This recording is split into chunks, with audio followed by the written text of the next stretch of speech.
This is a quiet story about aging, love, and dignity. So let's jump into story. Part 1. The Empty Room. I didn't sit in his chair for 6 months after he died. It wasn't a rule. No one told me not to. It just felt wrong, like touching something that still belonged to him. The chair sat by the window, the same place it had been for years. The fabric was worn thin on the arms. One leg wobbled slightly if you leaned too far back. He refused to replace it. "This one knows me," he used to say. After the funeral, people asked what I needed. Meals arrived, cards stacked on the table. Voices filled the house for a while. Then they stopped coming. The house grew quiet again. I kept busy. That's what you do when you don't want to feel things. I washed cups that were already clean, folded blankets that didn't need folding. I avoided the living room in the afternoons because the light came in just the way he liked. I stayed on my side of the house. Some evenings, I caught myself listening for his cough from the hallway, or the sound of the chair creaking as he shifted his weight. Old habits don't disappear when people do. They linger. I told myself I was doing fine. I told others the same. I wasn't lying. I was functioning. But grief doesn't always show up as tears. Sometimes it shows up as avoidance. I missed him in quiet ways. In the way the room felt slightly unfinished. In the way no one complained when the soup was too hot. In the way time felt heavier, slower. The chair stayed empty, and I stayed standing. Part 2. What the chair held. The chair was more than a place to sit. It was where he read the newspaper every morning, folding it carefully as if it mattered. Where he drank his tea too hot and complained about it anyway. Where he watched the street through the window, commenting on people I never noticed. "That man walks like he's late for something," he'd say. Or, "She reminds me of your sister." I used to nod without looking up. I didn't realize then that those small observations were his way of staying connected to the world.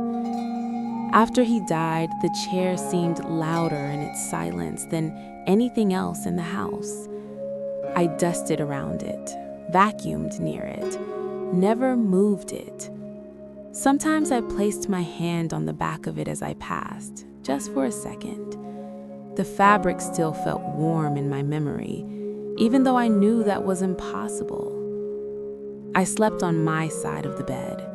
I kept his slippers by the door longer than I should have. When I finally moved them, I cried in the kitchen, quietly so the house wouldn't hear.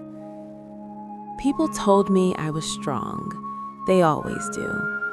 But strength, I learned, is often just the ability to keep going without falling apart in public. One afternoon, months later, the power went out. The house went still in a way that felt familiar. No refrigerator hum, no clock ticking. I stood in the living room, unsure of what to do next. The chair sat there, waiting.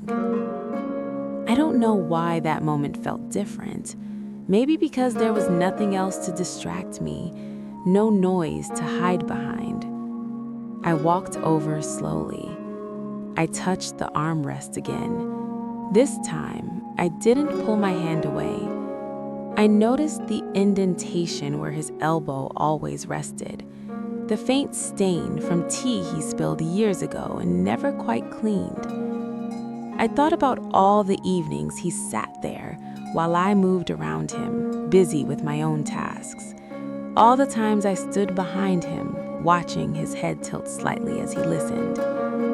I realized then that the chair held years of his quiet presence, and maybe some of mine too.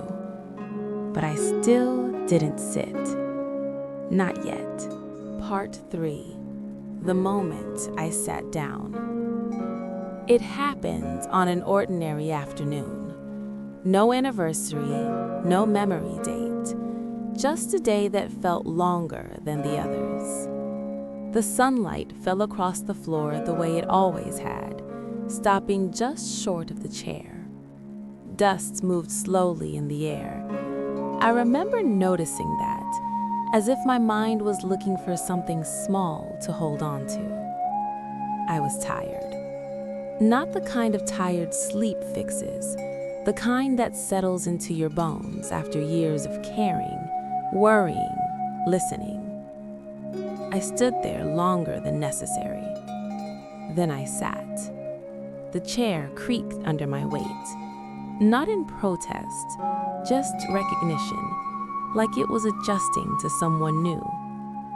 It felt different than my own chair, lower, softer in places, the armrests worn smooth. I sat very still. For a moment, I felt like I was intruding, like I should apologize. But nothing happened. The house didn't collapse. The memories didn't overwhelm me. I didn't cry right away. Instead, something unexpected happened. I saw him more clearly. Not the man from the hospital bed, not the fragile version at the end, but the man who used to sit here, alive in his own quiet way. I noticed how this chair placed you slightly toward the window, how it made you lean forward, like you were always paying attention. I understood then why he liked it so much. This was where he paused, where he rested without disappearing, where he watched life without needing to control it. I had spent years walking around him while he sat here, thinking he was resting from the world. But sitting there myself, I realized something. He wasn't resting. He was present, and I had been too busy to notice. The realization didn't hurt the way I expected it to. It felt gentle. Sad, yes, but also honest. I stayed there a long time. Long enough for the light to shift, long enough for the silence to feel less sharp. When I finally stood up, I didn't rush away. I straightened the cushion, smoothed the arm, and for the first time since he died, I didn't feel like I was avoiding something. I felt like I had finally stepped into a memory instead of running past it. Part 4. What remains? I sit in the chair sometimes now. Not every day, not out of habit, only when the afternoon grows quiet in that particular way. I don't pretend it's mine. I don't try to replace him in it. I just sit. And when I do, I think about how much of a life is lived without being noticed, even by the people who love us most. I think about all the times he watched me move through the house, busy and focused, believing there would always be more time. We didn't do anything wrong. We just assumed time was patient. I've learned that grief isn't always about missing someone. Sometimes it's about finally understanding them. Sitting in that chair didn't bring him back.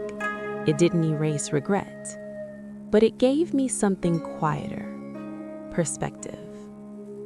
I understand now that love doesn't always speak. Sometimes it observes. Sometimes it waits.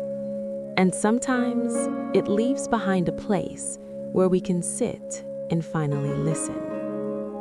If this story stayed with you, it means you've lived enough to understand it. You're welcome to stay here for more quiet stories.